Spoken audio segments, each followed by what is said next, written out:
Welcome to A Tale of Two Scribes. I'm your host, Eric P. Bishop. This is a podcast where interesting people come and tell about the stories they've crafted. As for myself, I'm an author. I've created novels, short stories, novellas, and even poetry. If you'd like to find out more about what I've done, please go to my website, ericpbishop.com. Thanks, and enjoy the journey. Welcome to another episode of A Tale of Two Scribes. Tonight, I'm super excited to have Scott Blackburn with me. Scott, how are you doing? I'm good, Eric. It's good to be back. You interviewed me for another podcast 2 years ago, probably. It was A year, it year and a was half ago. yeah, it was a couple years back You we and did that. Jason. Yeah, me and Jason. So I actually just saw, it's funny, I had interacted with Jason, done a bunch of podcasts with him over the last like probably 3 years, maybe 4 years now that we've known each other. I had never met him. And then I took my kids up to DC. We were going to Connecticut to visit family.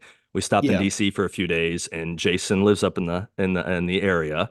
Actually works in the capital area during the week. So actually met with Jason, got to meet my kids, got some photos with him and stuff. We hung out for a little bit, and then so that was on a Monday. And then he was like, "Hey, where do you live?" So he asked, he's got my address, but I told him where I live. He goes, "I'm gonna be down in Atlanta, so maybe I'll just swing by." So I saw him on Monday that week, and then ended up he came through Saturday that week, and we went shooting together. So that was kind of Nice. because he does tactical firearm training and stuff. He actually Well, yeah, works with. you posted a picture of that, didn't you? Yeah. I did, yeah, yeah. Yeah. So it was funny. So Awesome. someone I interacted with for years, and then had never Sure. met, and I saw him twice in a week, and I'm like, I That's think we're, cool. yeah. So you That's the never cool. That's know. the coolest part about the online writing community is I feel like me and you have hung out before just Right. because we talk so much. And then there's several other guys that I've talked to quite a bit over the years that I haven't met. And luckily last year I was able to go to BoucherCon and meet some of those. And there's some others that didn't go last year that'll be there. Mhm. Good. And then doing some readings, I've been able to meet some people, which is awesome. Yeah, I missed you last year. I went to Minneapolis the year before. Yeah. Um, why did I not go last year? We were just talking about this offline about Nashville this year. And this year I'm not going because of my daughter. Last year there was something. My thing with the conferences, and I love to go to them, and I'd go to all of them if I could. I mean, money's a factor, obviously, especially if you're talking something like Thriller Fest, where Sure. the cost is so much more than even some of the other ones. But then it all depends on where they fall on my 9 to 5 work schedule days, and then my custody with my kids. And I Gotcha. think this last year, every conference that I would have thought about going to, there was a conflict with one of those two things. And as much as I'd love to go, it's like, well, Yeah. sorry, the conferences are number 7 or 8 down on the list. They're not near the I get tops. it. I get it. This is like the only one I've been able to go to. And it's a sacrifice, but Yeah. hopefully it'll be worth it again. It was good last year. But Well, um it's great to see, like you just said, it's good. You interact with so many authors in the course of what we do, but to actually be able to sit down, have a meal with them, even just sit for a few minutes during one of the after a panel or whatever it yeah, is. It's great to get that face time because you, like you said, you definitely. feel like you know someone, but then you actually get to meet them and you're like, okay, this is kind of coming full circle. Yeah, and sometimes you're like, man, I wish I hadn't met them. I'm just kidding. No, every honestly, it's been a really supportive community and Yeah. people, and you kind of get a vibe of somebody online, whether you're like, okay, well, do I even want to have a long Right. conversation with them in person or not? So, I mean, it's been great. Yeah. Very rarely have I'm like, whoops, I shouldn't have struck up that conversation. But yeah, man, it's been awesome. And and I'm in a different place this year than I even was last year. And Hmm. so it'll be some different conversations happening and my my approach to the conference is going to be a little bit different. We'll Right. talk about that. So You need to have the Seinfeld approach. You need to have an Elaine Bennis standard fake number ready for you. So if you get that annoying one that you really don't want to talk to, you just slide that, you just slide that yep. number in that just goes to, some dry cleaner or something, Yeah. Hey, man, they want me to moderate this panel. I can't turn them down again. Like I'll talk to you later. Hey, it's 9 o'clock. There are no panels. But yeah. Any way you got to do it. But no, you guys will have a blast. Like I said, wish I was going to be there in Nashville. And actually, right before BoucherCon, there's a conference called Killer Nashville that's happening. Yeah. And actually, I thought about going to that one because that one actually would work out. But the way the schedule happened is I couldn't get there until Friday. And it's one of the conferences that I believe it starts Thursday. Yeah. and they can't tell you, they couldn't tell me like what days they could give me a panel or anything like that. And I'm like, well, I'm not gonna pay and then show up Friday night because it would be late Friday, really Saturday. It's like, nah, I can't go for the full 4 days or whatever, however long it's held. So it's okay. Good. Understood. It's all good. That's the beauty of having something like this, having the option or the ability to interview, your peers and your friends and people that you want to get to meet one day, is to do it virtually, which Yep. is, we live in this wild, wacky time in history where you can literally talk to anyone around the world within seconds and see them. Mhm. But then all the other stuff that comes with that is kind of like, oh man, maybe it was simpler when we didn't have all this technology Yep. and There you everything. So let's talk about your journey because go. you've had a fun one. So It Dies With You has been out for what 2.5 years now? Two. Yep. Two and a Two. half. Okay. Yep. So talk about how that happened. Talk about getting to that place, and then we'll dive in as we get going of where you're going next and what you kind of you've learned, and just we'll have a fun time talking about it. I didn't, I got into writing a little later in life. I used to piddle around, I guess, with some like blogs and things like that, but I never Mhm. actually sat down and tried to write a book until I was in my 30s. Okay. So I didn't have that traditional, creative writing background or like, oh, I tried to write throughout my 20s in college. I just didn't do that. Again, other than just having fun with some words, but like Yeah. for some reason in my 30s, I started reading more. I used to read only nonfiction, Hmm. true crime and forensic things like that. Criminal profiling. That's what I used to read. I don't read any of that now. I'll watch it on TV all the time. I'll watch documentaries, but now I read all fiction. All I think fiction. when I Okay. started reading fiction, I was like, man, I want to do this. And there was like, you know, it was almost like a vain like idea at first, like I want to see my book on a shelf. Like if I'm gonna do it, I'm not Yep. gonna have it like bound in my basement and passed out to like three family members. It's like if I'm gonna do it, I want it, Right. to be in a bookstore. So I just was like, how can I get there? Hmm. Luckily I did have a little bit of a writing voice when I started. I wasn't completely raw because I'd been reading Hmm. and also teaching English for Right. years at that point. So I mean, I could write a decent sentence already. Hmm.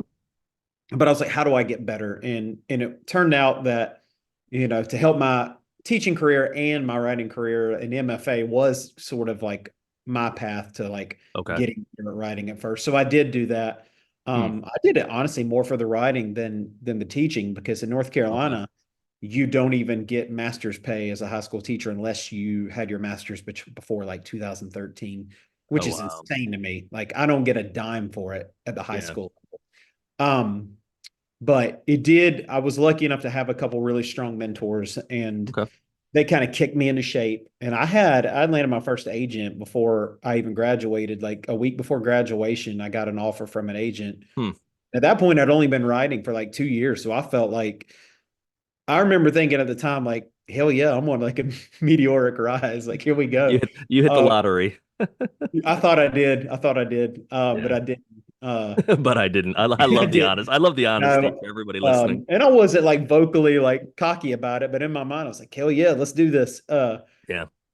But I was humbled in many ways. We actually went Hmm. out with a book with that agent that for 8 or 9 months probably, and it didn't sell. So Okay. um Hmm. and it's not a book I'll ever revive. It's one that taught me how to write a Okay. pretty good book. And maybe an editor at that point could have brought it to another level. Hmm.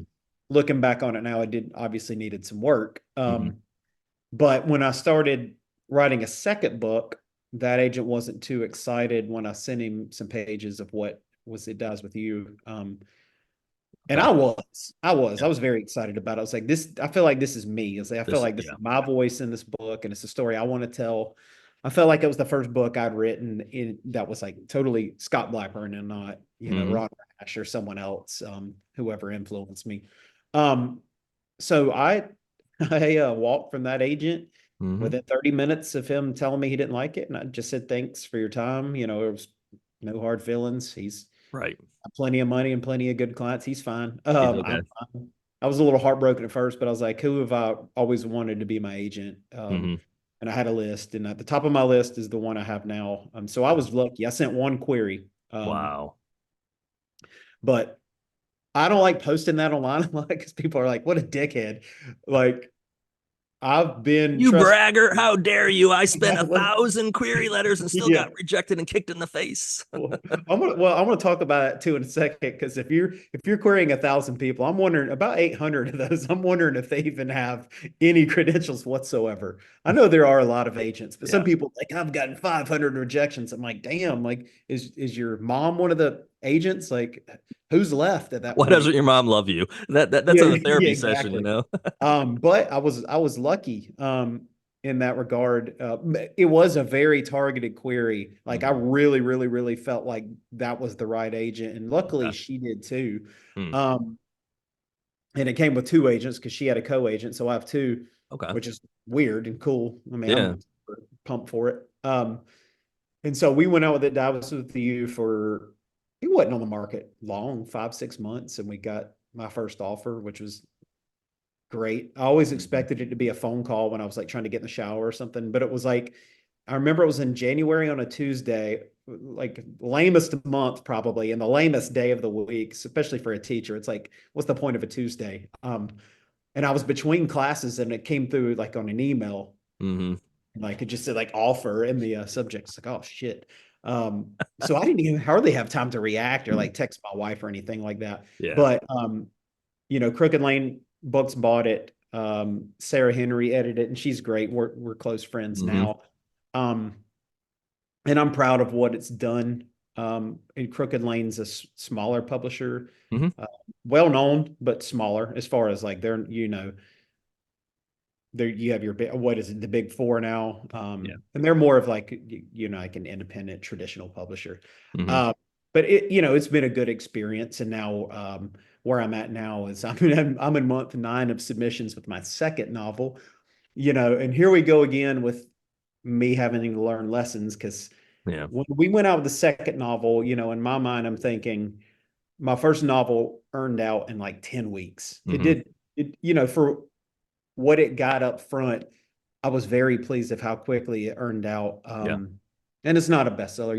You can't be a bestseller typically without having big four money behind it, or fairly. It's just Yeah. like I tell people about that don't write. I'm like, think about radio. A lot of the songs you hear that are number one, you're like, oh, that stinks. But I was like, it's not because it was so great. It was because it was kind of lightning in a bottle and it had money Hmm. behind it. Got the play behind it. Pushed to Yeah, for the every money. single radio station. So that's where they get Yep. those number ones. And a lot of books on the front shelf that are bestsellers. Some of them are fantastic, and some of them are ones that just hit a subject matter or a moment in Hmm. time. And it's not to take away from those, but you just Right. never know. So I Yeah. was happy with what that book did. So having that behind me and developing a little bit of a readership and a following, and I'm like you, like we both like to promote ourselves because I mean, Well, you have to. It's not even if you who else like is it, going to do you it? have to, but you should like it too because you wrote Sure, I that book. love it, You should. man. Yeah. Yeah, it's fun. I mean, I Yep. worked so hard on the book. I want people to read it. Yep. And so having the book behind me, the earn out, got good reviews. It got nominated for Crooks Corner Book Prize. It was a finalist for that, Hmm. which is like a for Southern books, depicting the modern South. So Yep. I was super pumped to get that nomination. So when I went out with the second book, I said, I think this will be easier than going out with my first one. Yeah. Absolutely. My first one had bombed. That creates a different issue for me, but it Right. didn't. So, I'm sitting there thinking maybe January, February this year, I'll get my offer. And we're Mhm. sitting in August. And, August. it's just shown me you never know. And, Yeah. and it is all about fit. Right. It really is. Now, sometimes I think people take a chance on a book because they're like, oh man, the subject matter is going to make us all a ton of money. But a Hmm. lot of times it really is. Like my first book was picked up because my editor, a lot of it was due to her growing up next to a junkyard, and the book involves a Mm. junkyard. So Her she uncle connected owned a with it. junkyard. Wow. She said that element really Hmm. caught her eye. So Yeah. that's the kind of thing that people don't think about. It's not that always just, oh, it's an awesome story and I want to buy it. It's like, hey, I connect with this as an editor, Yeah. um, like she did, and that's probably why we have a good relationship because she connected with the book and we connected, and Hmm. so now we're looking for second publisher. Waiting. It could. like my first novel not get sold, or it could sell Hmm. later because I am working on a third one now. And I'm almost got it fully drafted. It's kept me busy during this time. This is the Yeah. most focused I've been writing, because if not, you're just going to sit there and refresh emails all day. Right. And that's some of the, the icky parts of traditional. And Yeah. I'm glad we're having this conversation, because you started traditional and went independent. Hmm. You do independent what I consider the right way, which you know, browsing Twitter, Facebook, whatever, I see a lot of people that have gone independent for the wrong reasons, and Hmm. in my opinion, not doing it Hmm. the right way. And not everybody has the ability to do it the way you do it, I don't think. But Yeah, you have there's a lot of set a factors. standard, I think, for a lot of people, and you've done a fantastic job. Um, Well, thank you. with obviously the writing, but the marketing, Yeah. book covers, promos, the personalizing and Hmm. sending a coin, just all the stuff that you do, I think really, I sent uh, one today at lunch, actually. So I saw someone yeah, bought a yeah, book the other day, and so I just said, well, on my lunch break, I'll go to the post office, which is 2 minutes down the road, and I dropped a book in the mail. So yeah, yeah, but it's an honor, and I love seeing your sure, posts when you're signing your books and you're putting it out there, and you go, hey, I got 4 books, and I love seeing that follow up that says, hey, they're gone. It's like, yeah, yeah. I yes, tell people, I'm like, why don't you hand sell more? I don't do it a ton on there, but I'm like, hand selling. People like personalized stuff. They want to feel like they're a part yep. of it.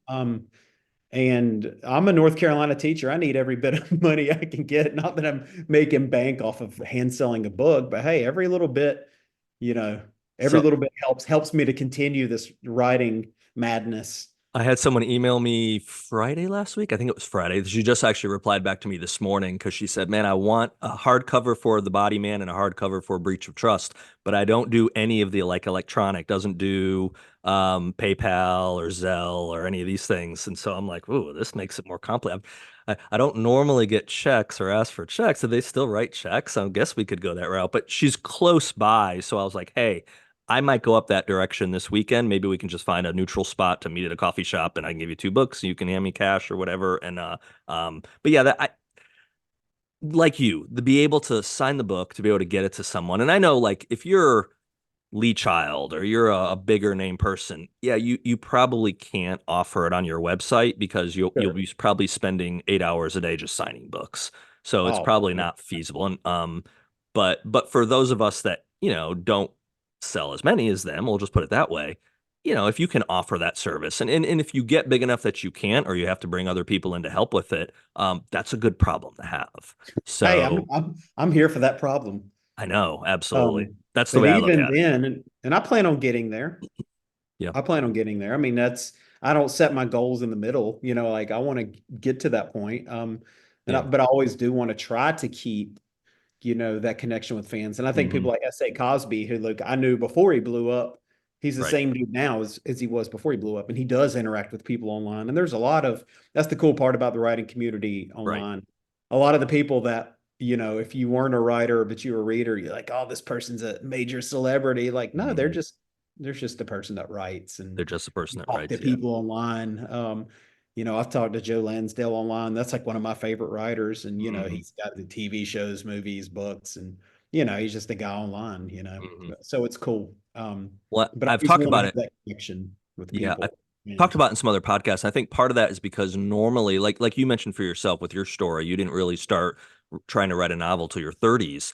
And I think for a lot of people, they're not writing a novel at 18 years old or 19 years old. So when they're actually getting to the point where they write one or get one that's good enough to publish, they probably already have a family. They probably have had one career, if not sure. more. So I think they have a level of maturity about them. And so they're Yeah. not, so even if they do hit it and they make it, big, which is, get the 1% of the 1% of writers that get these You're right. 7-figure deals, Mhm. they already have a pretty good backing of who they are. So not that that money or that fame couldn't get to their head, but also the other thing, I was telling my kids about it recently. There's, I don't even know if I could name really, maybe Stephen King, of course, but Stephen King's in a different stratosphere, maybe J.K. Rowling or something, but very few authors could not walk into Walmart and wouldn't get recognized. They could walk in and no one's going to know who they are. And they could be someone that's making $5, $10 million a year. no one's going to know who they are. It's not No, George no. Clooney walking into, it's not Leonardo DiCaprio or any of these people. That, because their No. faces are what sells them. Yeah, Yeah. books aren't that sexy. It's the, people might love books, but most, I've had multiple people in the last couple of years not know that either Tom Clancy and or Vince Flynn were dead.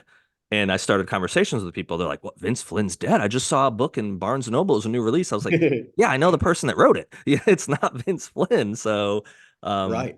but they just It, don't. it it it is funny to think about like that. I don't think I've ever been recognized in my own town as, oh, there's the guy that wrote the book. Because I'm about the only traditionally like published crime writer in Yeah, High Point, North Carolina, which right. is a town of 120,000 people. Like Hmm. it's not small. I mean, I'm saying there are writers here, but like when I go like, hey, it's the author guy. Now, would I eat that up? Hell yeah, I would. Of Like, course. I'm like, oh, guys, stop it. Like, I'm not, some people play that fake humility. I'm not gonna play that. I would be like so excited. I'd be like, yeah, that's me. You want me to sign your book? I'm like, first, did you like it? But no, I mean, it is funny to think about because if I saw somebody, I know what authors look like just because I read it. Right. I'd fanboy out if certain people Oh, like heck walk by. yeah. So it is funny to think about that, like in the writing world, what level you would have to be at to just be recognized, like Right. because I went out with David Joy and a couple guys to eat a few nights ago. You see hundreds of people walk by. Like I Hmm. would know David Joy if I saw him just because he's got a very specific look, or Eli Craner because he was with us. Because Yeah. those guys you could pick out in a crowd and they're tall too. So Yeah. yeah, but nobody stopped by. Oh my God, this table's full of authors and their friends, Scott Blackburn. And they're It is funny to think about that. Eli didn't have just a pile of women and all people just throwing themselves at him saying, "Oh my goodness." No, they didn't. No, he didn't. He didn't. He didn't. No. Another again, you not name dropping here, but another one of those people that just and you meet writers and I know there's exceptions of people that you could meet that probably would let you down, but man, I've met so many over the years that I'm like, man, that's just a quality, good, down to earth person who Right. their head hasn't blown up yet. I hope it never does, and they're just good people. Yeah, and I think part of that, to add on to what you were saying, is that almost every one of them's been through extreme struggle to Yeah, get where they are. Like right. it's an industry unlike other than film. I can't compare it to being a doctor. I can't compare Hmm. it to being a lawyer. Because with those, if you go to medical school and you graduate, you know, you're going to get a job somewhere, Yeah. right? Probably. I mean, Unless there's gross malpractice that happens, you're gonna get a job. yeah, yeah. Yeah. If you do good in law school, you're going to get a job as a lawyer. Yeah. You could be a good writer and just not make it at Mm. all. Like it now, a great You can be a writer. lousy writer and make it really well. Right, exactly, exactly. You can. You absolutely can. I've seen evidence. Um, I'm keeping So my I mouth think quiet, but yes. so I think having just that shared struggle Yeah, is kind of what binds the writing community because man, like absolutely. every step of the way is tough. Yeah. And I've told you before, I've chosen traditional. Like I'm in academia. One day I want to teach in Hmm. writing at a high level, possibly university level. So like traditional is kind of like the path I have to be on. Hmm. Luckily, I have one that has been traditionally published. But man, some days I'm like, what the hell am I doing? Like this Yeah. is like is the market like what is the market? You always hear like the market wants Hmm. this, the market wants that. And then I'll read a book. I'm like, hold on, everybody said the market didn't want this. Right. I had a, and usually I don't post about my rejections as far as like the specifics, but I had Hmm. a pretty big publisher reject this new book, and in their rejection said, we don't know how to market fertility. And I'm like, what the hell are you talking about? Like, one, that's a huge subject. And two, Hmm. I just read Eli Craner's new book, and it deals a lot with fertility from the male perspective, and Yeah. it's one of my favorite books of the last few years. And Hmm. it's wonderful. So I mean, like you hear stuff like that, and like that sounds like a cop out. I'm like, and Yeah. also this particular publisher has probably the biggest marketing, um, you know, leg of their Arma. publisher Yeah, than yeah, anybody in the right. world. And I'm like, you don't know how to market fertility. Like, just tell me you don't like it. Like, Yeah. you don't have to butter my biscuits to say, No, I just tell me know. you don't like it. I'm fine. I've been rejected. I think um I've been rejected 55, 56 times at this point, like between Hmm. three novels. So I mean, I'm used to it. Like, bring it on. Like, but bring the goods if you're gonna tell me, like, tell me something real. Right. Like, you can market fertility, don't lie. I had someone, so one of the agents that ended up passing with me for the Body Man said, so well written, was praising the book, and then said, Sure. I'm not able to place political thrillers with it was during, I think it was right towards the end of Trump's administration. It was somewhere in that period where they said, with the current administration, I cannot get a political thriller, basically. I can't, not getting them sold. And that might have been true, but then I look at the New York Times bestseller list, and there's Right. Brad Thor. There's a couple other authors, and you're like, guess what? They got an evil president, or they got a ding dong president, or they got a great president, or they got whatever.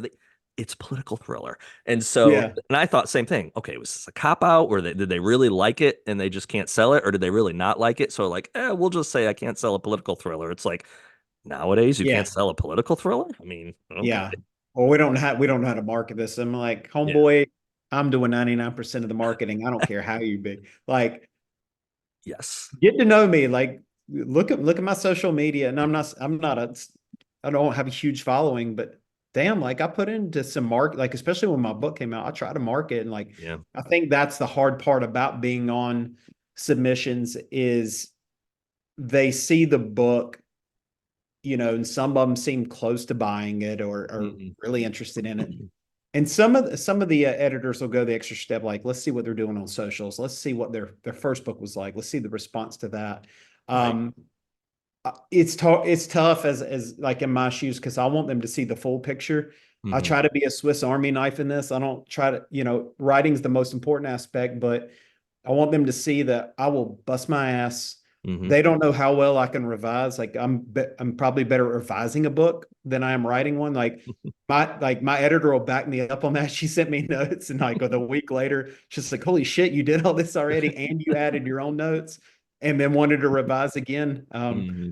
So I like if I agree with you, and there's something you tell me and I'm like, "Oh, you're right." Hmm. I will obsess over it. I'm like, damn, yeah, let's do this. Yeah. So and some of these editors out there don't know stuff beyond what the book's about. So it's Right. hard because I can't really. I'm not out there pitching it to them. I'm not talking to them Yeah. at the bar. They don't know the other stuff I could add. Hmm. Whether that matters or not, it stinks because it's like they only see one aspect of you. But Right. Yeah. Well, you hopefully have to it'll. be your biggest proponent. I, And you can't be in that situation right. once they get it. So, Yeah, and that's the tough part for me because yeah. I'm a bit of a control freak. And I don't overstep my bounds with any of that stuff, Hmm. but it's tough for me to completely pull my hand away. Well, And yeah. and I do get ideas sometimes for the book that's on submission. It's not big ones, but like, oh, Hmm. when I do land this one somewhere, here's a little tweak I want to make. But honestly, I try not to touch it because that will Hmm. drive you crazy.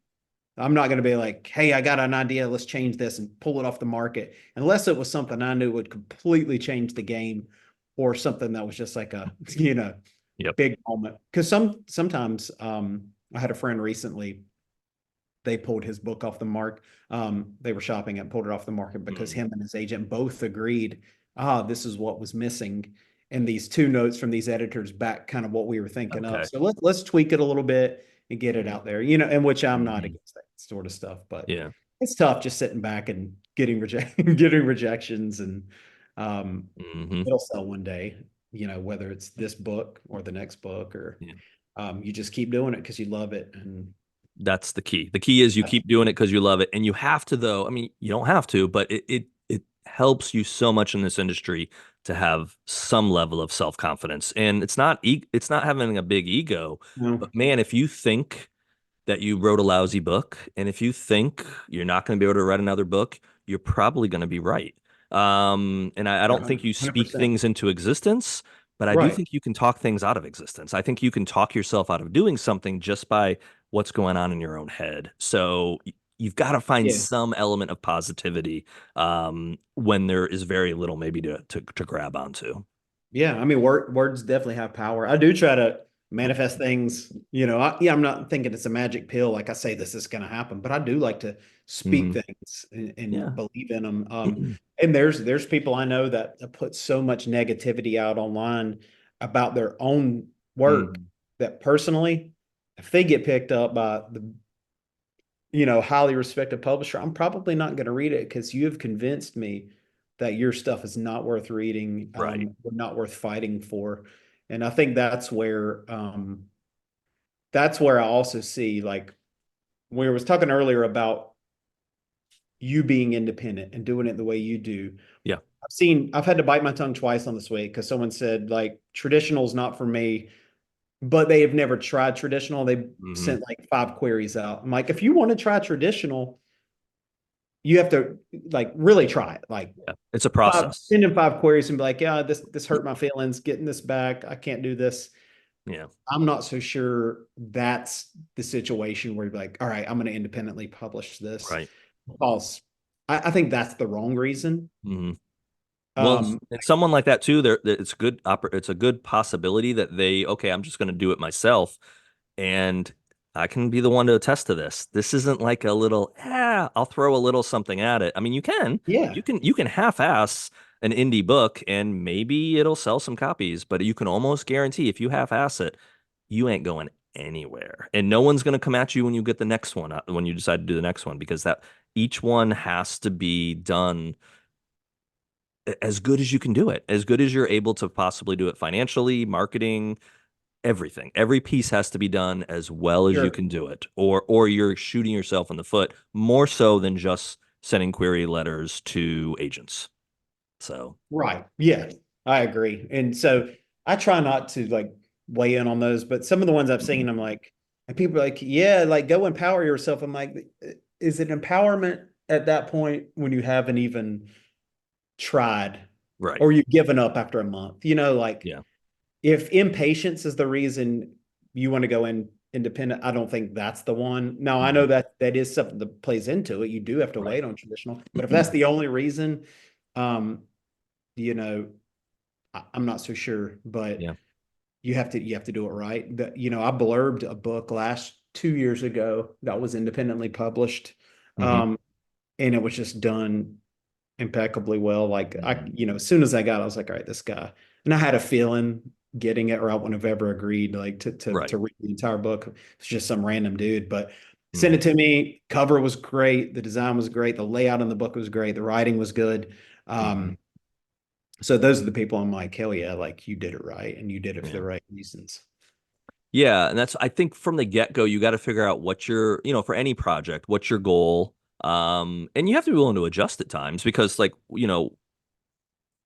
how long do you stay on submission for something before you Sure. finally go, okay, it's time to move to the next one? And that's Yeah. something that, your agent can be of assistance with for a reasonable time period. But at the end of the day, that has to be your decision of like, okay, I don't, and maybe the decision's made for you if you go out to every possible publisher you'd be interested in or, Yeah. editor, and they all say no. Well, that you probably got your answer. And Sure. then you might have to say, okay, if I believe in this book enough, what are there other ways to get it to market? Do I go with a smaller, but like a real small publisher, micro publisher? Hmm. Do I go indie and just create my own thing? And that's again though, from the get-go, I think you kind of almost have to create your plan of what you're willing to do and what you're willing to not do. Right. Yeah. And I've had another guy I know, he did his independently, and he hired a good editor for it. Hmm. Now, a lot of people don't have the money. Right. Editing is not cheap. Like, Nope. so if you have the money, and you're doing independent, I think that's not a bad, like, if it's an editor you trust. Yeah. Even my editor for, my book, she does editing for hire on the side, and Hmm. she's edited some good books Yep. uh, that weren't published under her Hmm. publisher. But that's one way. And he also paid a good digital artist to do his Yeah. cover, which is good if you have absolutely, which a lot of people don't have design. You know, Hmm. they don't know how to design, which is fine. Right. I could do a decent cover, I think, because I was a journalism major originally. I used to have to create a lot of, like, stuff, like, Hmm. so I mean, I could do it reasonably well, but even then, I would probably pay someone that really does some great work. Well, and it's one of the cover especially. I mean, the editing and I outsource everything basically except Yeah, for the writing. And I do well, I do a lot of marketing myself, but I also do pay for marketing as well. But sure. you find people that do really good work because, and I've said this in other podcasts, so people are probably sick of me hearing to say it, but you stay if you're going to go the indie route, you stay in your lane. So if you're the writer, be the writer. Don't try to be the book design cover designer. Don't try to be the editor. Now, some people, like you mentioned, you might not have the resources because I know what all that stuff costs, and it's Yeah, when that book comes out, I know how many books I have to sell at break even yep. for the last two books. So I knew what my target was, and I would love to do more than break even. Of course, I don't put a book out thinking I'm going to just get my money back. But at the very least, I need to know how many books I have to sell to break even, because I have to Right. invest all that money ahead of time. And sometimes that's 6 months out. I'm putting some of that money out before I see.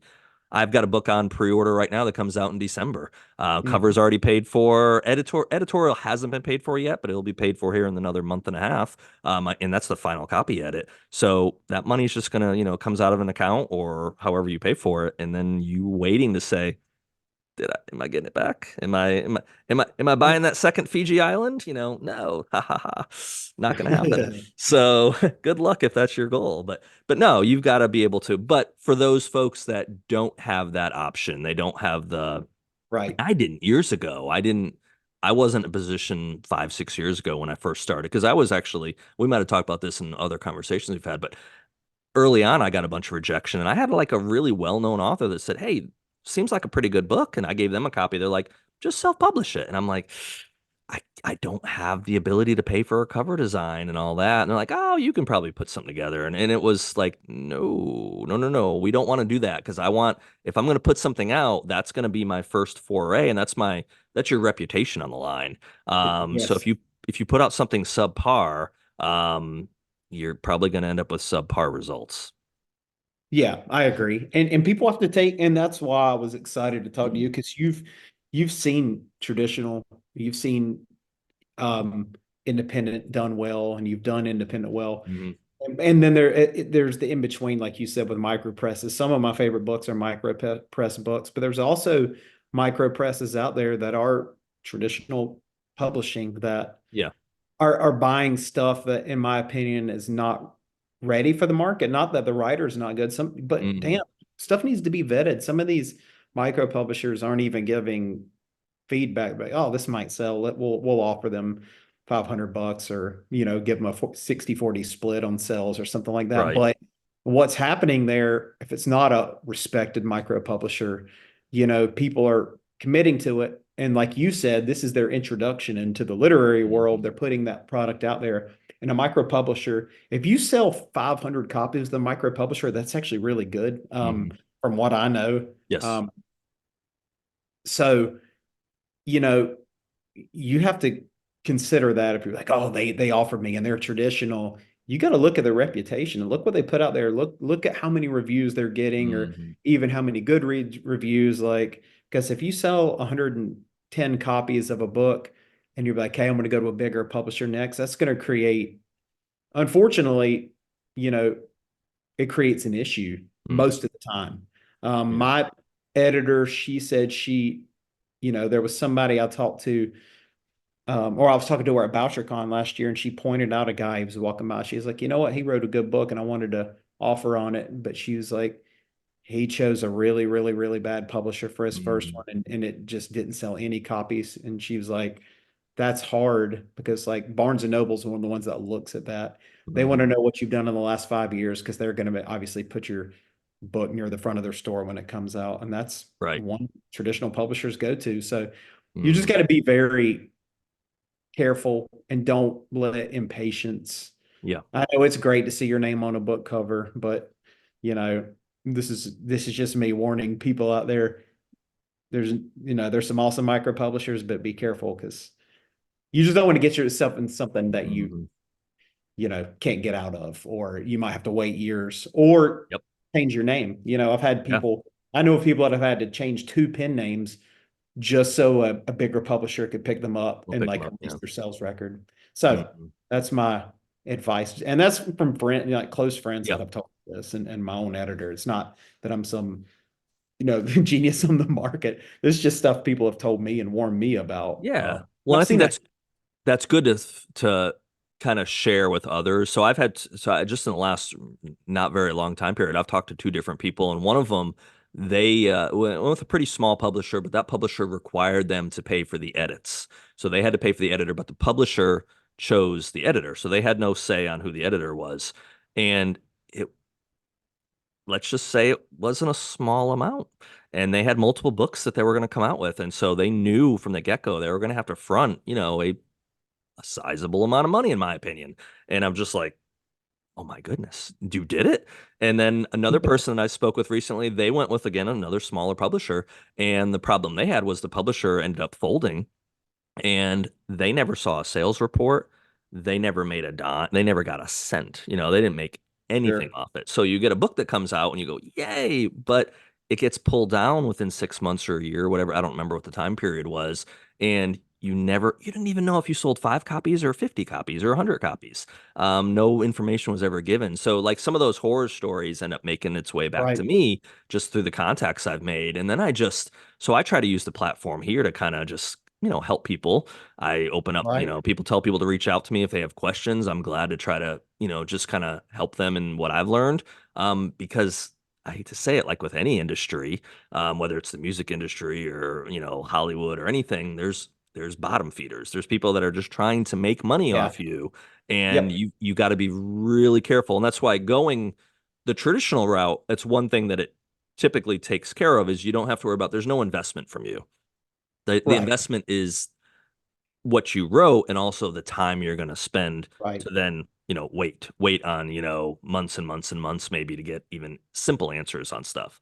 So Definitely. there's no like financial output, like you're paying for an edit, you're paying for this, and then all of a sudden the place folds and they're like, oh yeah, the money's gone because we paid for the editor and you get nothing back out of it besides maybe a few copies that you bought or some people bought online. So Yeah. And you're right. That is the scary part is that people are vulnerable, yeah. especially when they've been rejected so many times or want something for so long. And people prey on that. And that's unfortunate. Yeah. And I get it. And I'm not making fun or, degrading the people that get caught in those situations. I get it. Like, Hmm. so if you are listening again, listen to me and Eric on that. Like, at least be smart Yeah. or, know what's coming before it hits you in the face, at least. And Right. there are surprises in every aspect of it. The industry is broken, you could say. The music industry is broken. The film industry is broken in its own ways. Hmm. They are. And it's not because, the editor that rejected it is not the editor. It's not, who knows what it all is, but it's not Hmm. perfect. It's not even close to perfect. And it's a tough industry to navigate. And I'm in the middle of it right now. So I Yeah, mean, you are. it's good. It's different. This is the first interview I've done like deep into this process, and that's why I kind of wanted to do an interview now Hmm. because I've learned stuff since my last book came out. Right. Like right now I'm tired and I'm like just ready to get rolling again. Hmm. Last time we interviewed, I'm like bright-eyed and my book had just come out and I still have all that enthusiasm, but hey, I'm Hmm. ready for the next step and I'll Yeah. do whatever it takes to get there. So I'm not Well, gonna I'm not gonna quit. you're proud of what you did and you want to see it. You want that to see the light of day if that can happen. And I think Sure. I mean, again, like we said before, if you're gonna put something out there, man, stand behind it. You Yeah. put something out there and be like, I hope this catches. But like, no, no, no. I want this Right. thing to buy me a yacht. I don't want this thing to buy me a Yugo. I want what's Zuckerberg have? What does he have? I want something bigger than that. And I want like a submarine that I can sink Zuckerberg's. Now, yeah, I mean, Yeah, shoot for the that's a stars. modest goal. Yeah. Yeah, I do. This particular book that's being shot is different. It was so hard to come up with a comp title.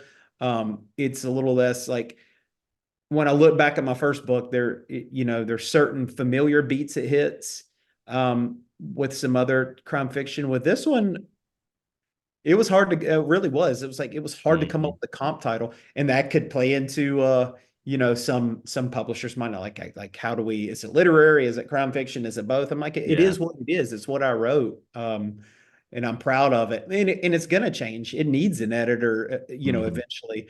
I wouldn't put it on a shelf right now because I know the power of a good editor that you're on the Hmm. same page with. Right. And if that's changing 5 pages or just a little bit here and there, or if something I agree with bigger, Hmm. I'm game for it if it improves the book. I'm not one of those like, yeah, it should be published right now the way it is. Because It Dies with You got significantly better with Sarah editing it. Hmm. And I can point to parts in the book that just pop more because she was a part of it. But Hmm. she knew the soul of the book, and that's how I knew we were um, a good match. And I want that for this book because I feel like with proper guidance and someone who really believes in it, I really Hmm. feel like this book could do well, and I think it's got a message in it that a lot of guys aren't writing. It's a crime novel, but it's also got the redemption in it. It's got hope. Hmm. It deals with grief and things like that. Hmm. And so it's something I really believe in. I spent 3 years of my life writing this book. Yeah. Like, so hopefully, I'll have good news soon. If Well, I not, hope I'll so. figure it out. We'll get there. So Yeah, I ain't absolutely. about it. Well, we'd like people to go get It Dies with You. So why don't you tell them a little bit? I know it's been out for a little while, but hey, they can even like reach out and possibly get some signed copies. So let's sell some copies. So tell everyone about the story and how it came about and What?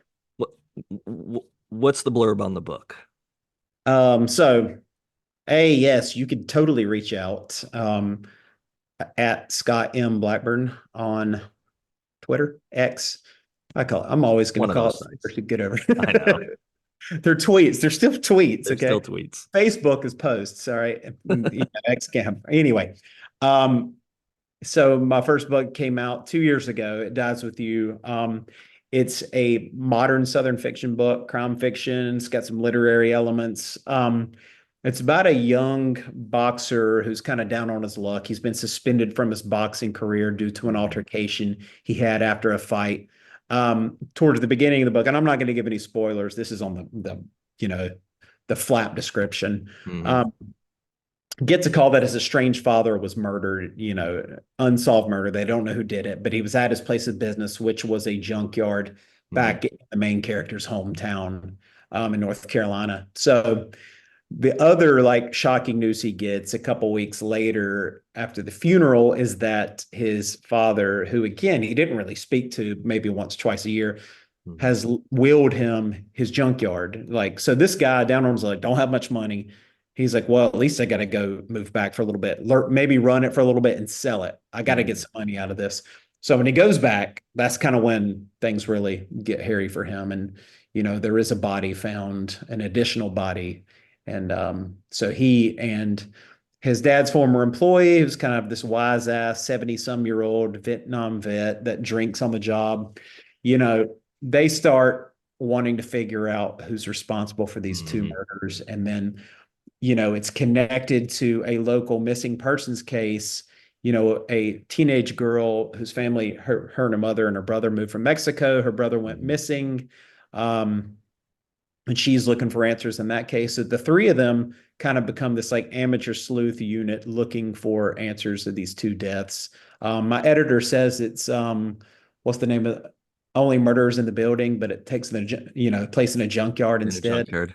Because there is humor in the book. That's just Hmm. how I write. That's kind of how I knew that book was my voice. Because even though it's Hmm. got serious subject matter, like it's got some wit, it's got some humor, and funny interactions. So that's the book in a nutshell. And I write fairly short paragraphs. If that's a selling point. Hmm. Well, your chapter, everything. So, I read it a couple years back, obviously, but it just everything about it popped. And you, Eli, a lot of the recent crime writers that I've been introduced to has made me gravitate more towards reading that type of the genre Sure. away from even thrillers. And it might be because it's hard sometimes to read a lot of what you write. And some people that's not a problem. But for me, I Right. guess I'm finding that I'm gravitating towards other genres just Yeah. because it's taking me away from where my creative mind is constantly dwelling. Yeah. So you guys have really been kind of my writing inspiration for a while now, for a few years of I do appreciate that, and I want you guys to come out with more books. So Broiler, actually I have the audiobook for Broiler. I don't have the physical. I got the audiobook, and I had Eli on program, I don't know, a month and That's a half right. couple months back. And I was like all excited. I was like, I'm gonna get the book and hear Eli do it. And then we're on the podcast, and he's like, "Yeah, I'm not narrating this one." And I was like, "Wait, what? What?" He's I got a mean, great, yeah, he's got a great narrating voice. I have I read Don't Know Tough as an arc, mhm, and then I have my Libby app from my library, and I'll borrow audiobooks, and it yeah, popped up, and I was like, I want to listen to some of this again just because Eli's narrating it, because I remember he had to go like in a studio in Memphis and yeah, narrate it. But yeah, like my buddy that just got published. Well, his book is coming out in January from Crooked Lane from my same editor. mhm. He was like, hey, he floated the idea to Dreamscape. He's like, hey, would y'all mind if I took a crack at narrating there? Absolutely not. Like, No way. so Eli is one of the very few Yeah, fiction writers, and he has the voice for it. right. You could do one. You could definitely do one. I know. I've been kind of that's kind of been thrown at me several times now. I think at this point there's too many moving parts. You know, I've got my Yeah. kids, I've got a full-time job. Podcast is a small thing. Podcast, this is fun. An hour a week or every so often doing an hour is not because I don't have to do all the back end producing or any of Right. that. So I got this is an easy gig in that regard. But then I also have the imprint, and I've got some stuff I can't talk about that's probably gonna be coming through the imprint soon as well. So I've got the whole business side of having a an indie brand as well. That's not Yeah. just my stuff always. So yeah, maybe one day I'll actually have the free time. But I need that private island, and I need that big bank account that I don't have to, work for corporate America to have my free time, I guess. So Right. We just want permission to create more.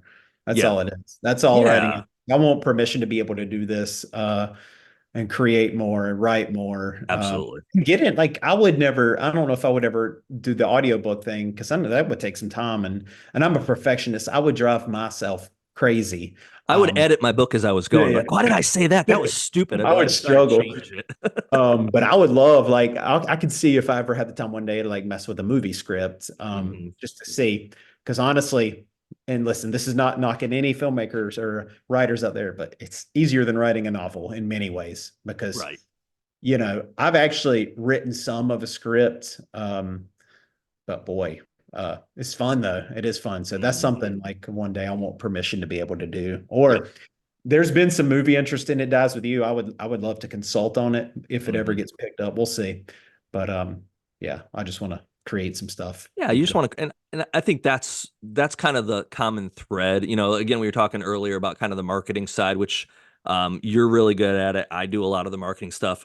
That's not typical. I mean, a lot of times authors don't want to have their face out there. They don't want to have to, what I have to go out and talk about my book. It's hard for them because they're much Right. more introverted and that's not part of their personality. Um, Sure. but unfortunately it comes with the territory now where even if you're a big name author, they're going to want you to go do some kind of a media tour or do signing events or do whatever. And you can't just sit in your room and write Yeah. anymore in privacy. So Yeah. And people in our position, we need that part is tough. We try to do it, but that part's tough. Like yeah. now you throw six figures at me. Yeah, my ass is going to be, I'm not going to ever neglect my family, but I will Right. be able to make, I will be able to, I will be able to do more of, when my Hmm. book came out, I had two babies at home. Yeah. And I had a small tour. But hey, it's tough. Like It is really hard. you need resources and money to do stuff like that. So it is very hard, especially like smaller publisher to put all that into promo because that's part of it. Hmm. And I think the reason I naturally just do it is because when I was in my 20s, two of my closest friends, they were in a band and they were playing with some like big name people. Hmm. And I remember they didn't ever want to do any of the promo stuff. I'm like, y'all could be killing it. Like this is back in MySpace days.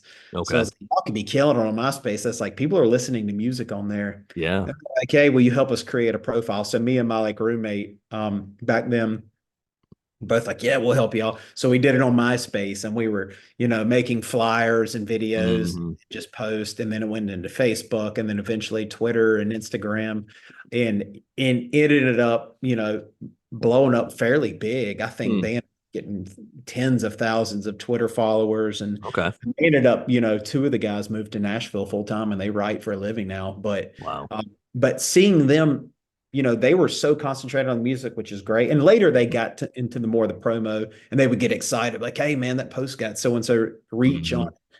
Like, I enjoyed that. It was such a tangible thing because be like, Yeah. "Hey, this post blew up, and look at the iTunes sales this week." Like, those coincide. Yep. It's the same, like, if you have, you know, if something went viral online by chance, and I'm not going to go viral with anything online, but it's good to see your Never interaction know. online. Yeah, hey, hey, the stupidest shit goes viral. So, and if I put it that way, I have a good chance. Absolutely. But you never know, like these interactions online, they show up Yeah. in your sales, and that's not the only reason you do it, but that's part of Right. the reason you do it is you want to sell books and connect with more people. So I'm I think it's such a tangible difference. And I'll do podcasts all day long. I love Hmm. talking books, but I also know it's a good way to reach people that never would It have read is. your stuff. Yeah. For Well, sure. you don't know where someone's going to see it. I had that. I was talking with someone who's very successful in this business several years ago, and we were talking about marketing and all that, and they're like, "Hey, when you get going, when podcasts are the thing now, your answer is yes. When someone Yep. reaches and I'll tell you, the only reason I'm talking to you right now is I guess it was a little over 2 years ago now, probably 2 years and 3, 4 months. I checked my Instagram one day in my DMs and I had a message from a guy, John Guarnieri. No clue who this guy is. And he said, "Hey, I saw your podcast with Jason Piccolo and I have a podcast. Would you like to come on?" My answer was yes. Then I looked into who he was. Well, that relationship, blossomed basically where now A Tale of Two Scribes is on John's podcast network. So I have my own podcast under his brand. Well, that all started really probably thanks to Jason Piccolo, but we'll keep Jason out of it for a second. That started because someone said, "You want to come on my podcast?" And I said, "Yes." And 2 years later, I'm hosting a podcast for him. So Yeah. you don't, and that's the thing that I try to tell people too, because there's so many things in any creative space, but for what we're talking about for writing, there's so many doors that are going to close in your face, and there's so many reasons for someone to tell you no, or for you to say, "I'm not going to do this anymore." You don't know when that moment's going to happen. And the only way that moment doesn't happen, guaranteed, is if you stop. Now, you might need to pivot, you might need to do something different, and maybe you just get sick of writing and you don't have any more stories to tell. Okay, I respect that, but you tried it. But if you Right. still got something in you and if you still got breath in your lungs, man, yell to the hills that you wrote a book and maybe Yeah. someone will buy it and maybe someone will tell another person and you don't know the spiral that can happen, but it can't happen if you don't promote your own stuff. It can't happen if you don't connect with other authors. And it's not a Right. self-serving thing to do because I love interacting with other authors. But you don't know that interacting with another author and sharing your story with them isn't going to help some problem they've had or a problem they might have in the 100%. future because, oh, they learned Eric got burned on this and you shared that story with them. They're like, Sure. "Oh, I don't want to go down that path because I know an author that had a problem with that." So it's kind of that, it almost creates a spider web of a universe, I think. It does. And I have these conversations privately all the time with people I don't even know as well as you. And I just talk to you online, like people I've talked to 3 or 4 times Hmm. that will see a post of mine or vice versa, and we'll offer each other advice. Like, I'd sent a guy probably 2 or 3 weeks ago. It was like, "Hey, have you looked into this publisher, and this publisher? Because they're often overlooked and they're doing great Hmm. work." He'd be like, "Hey, my agent's never even mentioned them." Yeah. And like, I'm talking about some really good editors and some high quality publishers that aren't, again, the big four, but just little stuff like that. Like, hey, and whether they ever even read the guy's book or not, you know, I'm gonna tell him because I learned it the hard way or I learned it through someone else. And people do Hmm. that stuff for me all the time. I saw someone recently on Twitter, a writer bragging about how they've never given out any favors in the writing world. They've never received one. I'm like, that's not really something to brag about. And it's not about favors. It's about we've got a shared struggle. If I can help you and you can help me Yeah. without having something attached to it, there's a difference between being a parasite and having like an agenda with every conversation you have, and then really like, hey, like you're struggling right now, like Hmm. try this or this worked for me. I love that stuff. I Yeah. like. sometimes it's advice you don't want to hear at the time. And then later you're like, thank you for telling me that. Right. Like, I appreciate it. And that's what's so cool about doing stuff like this. Me Hmm. and you have had conversations, Yeah. about struggles and about things we're Yeah, going absolutely. through. Well, So it's helpful. and again, have interacting with other people, whether we want to admit it or not, we see things in our narrow vision. We see things exact, and it's hard for us to see outside that. So, and there's a that's a cute marketing tool right there. So, Look, it's that's my 1-year-old Cavapoo. exactly. We're getting more views right now for anyone that's just flipped on. They're like, Yeah. oh, hey, look, a cute dog. Hey, we'll watch this. So, but no, I mean, y when someone else comes in and can kind of give you almost a better or a different perspective, maybe not better, but then give you a different perspective, they can see what you're doing and getting those other set of eyes on your process. Yeah, you might get some bad advice sometimes, or you might get someone that says, "Hey, maybe you need to try this," and it might not be something you want to try or something you're going to try, but you don't know what's going to be a turning point for you in what you're doing. Yeah. And I think it's a good place where we can wrap up soon as this. Like, don't say no. If Yeah, you're an author and there's an unless it interferes with family and your beliefs and all that, yeah, say no. But right. don't turn down opportunities. Don't if someone ask you to do a reading and you can do it. Hey, Do it. if I hadn't read the Eric Pruitt asked me to read at his bar years ago before I was published, and I met S.A. Cosby that night, and he gave me advice that is in It Dies With You. And I didn't know who he Mhm. was then. And he certainly didn't know who I was. But also there was, and this like plays into this year, there was two girls there that run the library in Danville, Virginia, which is like 45 minutes from here. Last Mhm. time I was there, they did recognize me. I was like, all right, I don't ever get recognized unless I'm up there reading and people have heard me read it in that bar before.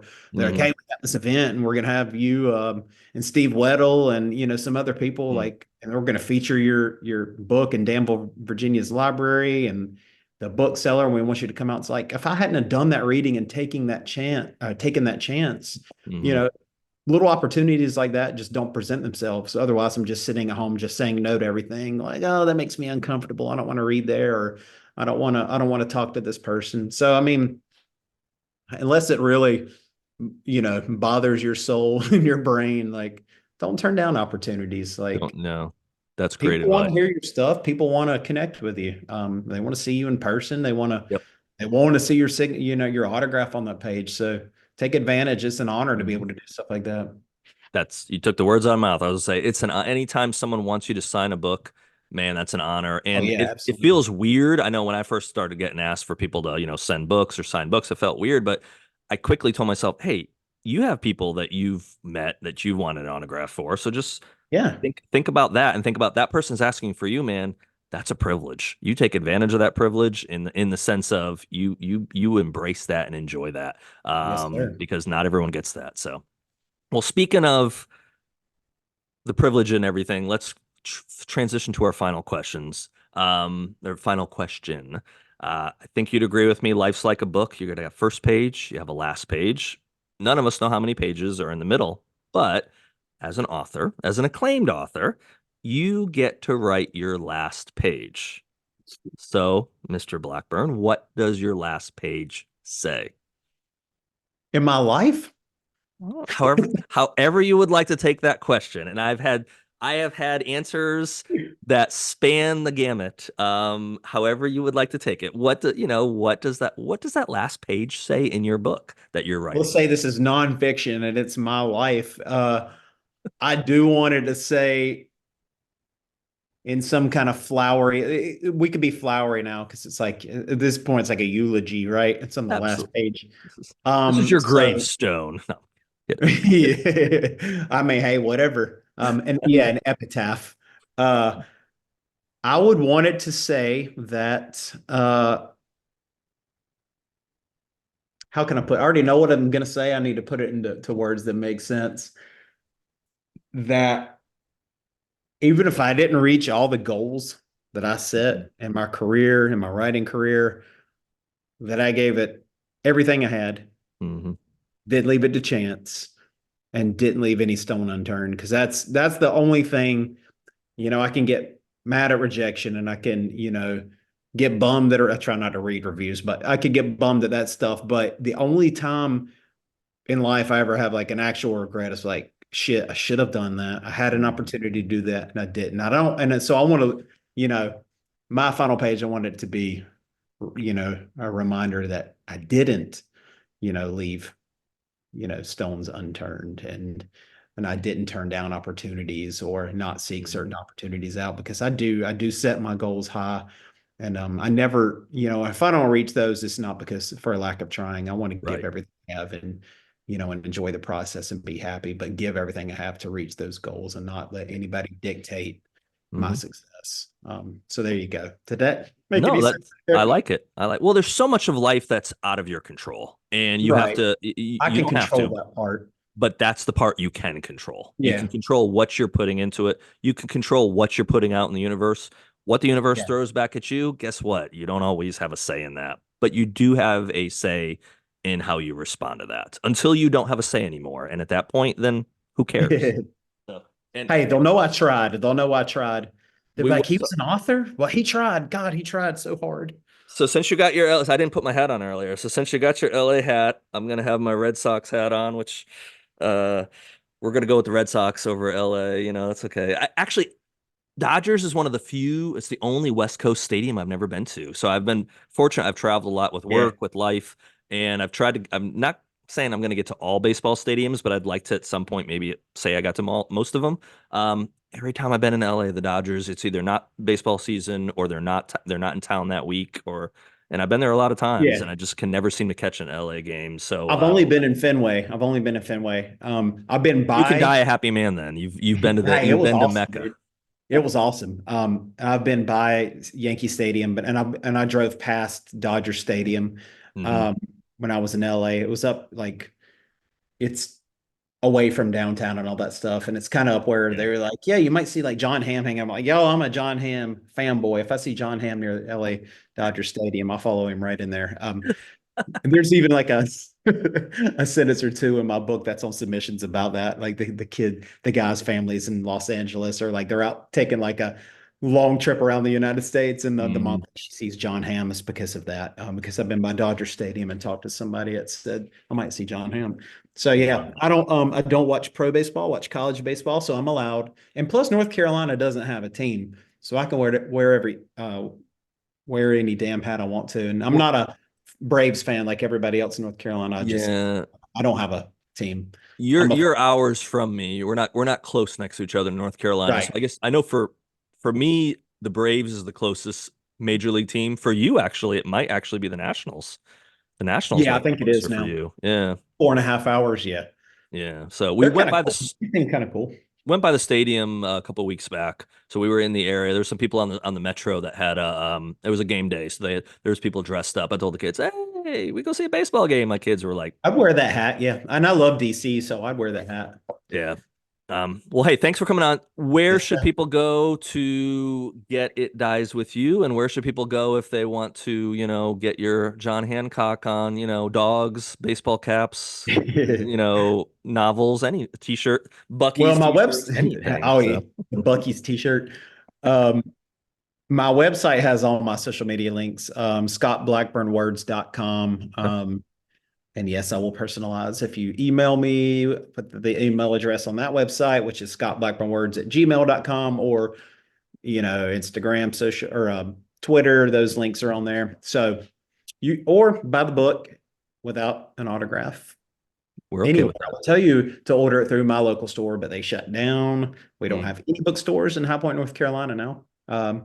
Really? Zilch. Nah, Barnes and Noble's gone. Our Indy's gone. Wow. Which stinks. I was the second best-selling book at our local store in 2022, behind like some Andy Griffith memoir that someone. No, it was like yeah, someone wrote, which is natural. That's a North Carolina thing, but it stinks. Yeah. So Yeah. anywhere you buy books, I would say order it through your independent. If you're strapped for cash, it's on sale on Amazon right now for like $16, which is about half of what they freaking charge for a hardcover these days, which is Yeah. insane. It's So crazy. I Awesome. appreciate the support. And if you read, drop me a note. I'd love to see it. Yep. Well, thank you for interacting with people the way you do, Scott, and thanks for crafting good books, and we want more good Thank you. books from you. I know that's not completely in your control at the moment, but you're going No. to keep writing, and we're going to see more books out from you, and I'll be the first in line to buy one. Awesome. Thank you, man. Thanks, Scott. Take care.